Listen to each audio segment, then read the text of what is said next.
বাংলাদেশের ঐতিহ্যবাহী রান্না সরষে ইলিশ। এই রান্নাটার অথেন্টিক স্বাদ পেতে এই রেসিপিটা দেখে নিতে পারেন। একদম সবচেয়ে কম মশলায় সহজ উপায়ে এই রেসিপিটা আজকে করে দেখিয়েছি। আশা করছি আজকের এই ভিডিওটি আপনাদের কাছে অনেক ভালো লাগবে। সবার কাছে ছোট্ট একটি রিকোয়েস্ট, ভিডিও না দেখে কমেন্ট করবেন না প্লিজ, আর অবশ্যই ভালো লাগলে একটা লাইক দিয়ে ভিডিওটি দেখা শুরু করবেন। তো প্রথমে আমি এখানে 6 পিস ইলিশ মাছ খুব ভালো করে ধুয়ে পানি ঝরিয়ে নিয়েছি। মিডিয়াম সাইজের এই ইলিশটা কিন্তু অতটা বড় না।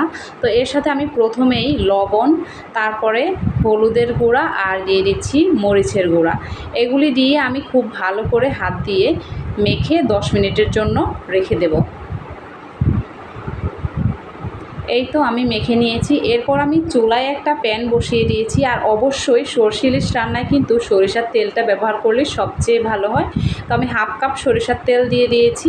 এরপর এখানে 1 কাপ পেঁয়াজ ব্লেন্ড করা দিয়ে দিয়েছি। সরষে ইলিশের মধ্যে বাটা পেঁয়াজ ব্যবহার করলে আপনি বুঝতে পারবেন যে বাটা পেঁয়াজ ব্যবহার করার কারণে গ্রেভিটা যেমন ঘন হবে আর খেতেও তেমন টেস্ট হবে। তো এগুলোকে একটু ভেজে নিয়ে আমি দিয়ে দিচ্ছি হাফ চা চামচ হলুদের গুঁড়া, 1 চা চামচ দিয়ে দিচ্ছি মরিচের গুঁড়া আর স্বাদ মতো লবণ। আপনি দেখলেই বুঝতে পারবেন আমি কিন্তু এই রান্নায় তেমন কোনো মশলাই ব্যবহার করিনি। খুব ভালো করে একটু নেড়ে কষিয়ে নেব।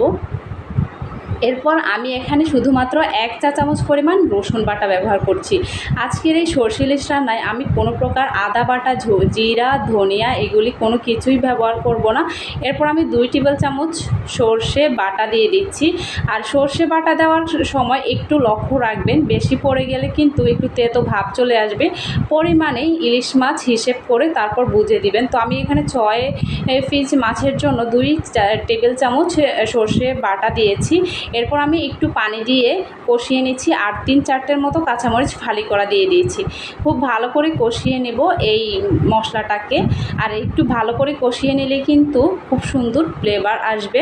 এরপর আমি মেখে রাখা মাছগুলো দিয়ে দিচ্ছি। আর এই রান্নাটা করতে এত অল্প সময় লাগে, খুবই ইজি ওয়ে দেখিয়েছি।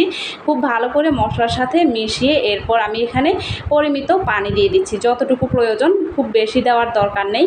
এরপর আমি ঢাকনা দিয়ে ঢেকে প্রায় 10 থেকে 15 মিনিট মিডিয়াম আঁচে রান্না করে নেব।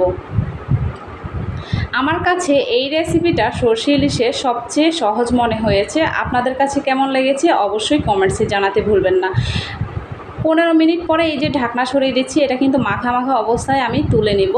এরপর আমি এখানে দিয়ে দিচ্ছি আস্ত কাঁচামরিচ। অবশ্যই আস্ত কাঁচামরিচটা ব্যবহার করবেন সরষে ইলিশে। আমি 4টা মতো দিয়ে দিয়েছি। তো আমার রান্নাটা কিন্তু প্রায় শেষের দিকে। আস্ত কাঁচামরিচ দেওয়ার পরেও 10 মিনিট চুলার উপর আমি লো হিটে রেখে নামিয়ে নিয়েছি। আশা করছি আজকের রেসিপিটি ভালো লেগেছে। ভালো লাগলে ভিডিওটি লাইক দিয়ে দিবেন। আল্লাহ হাফেজ।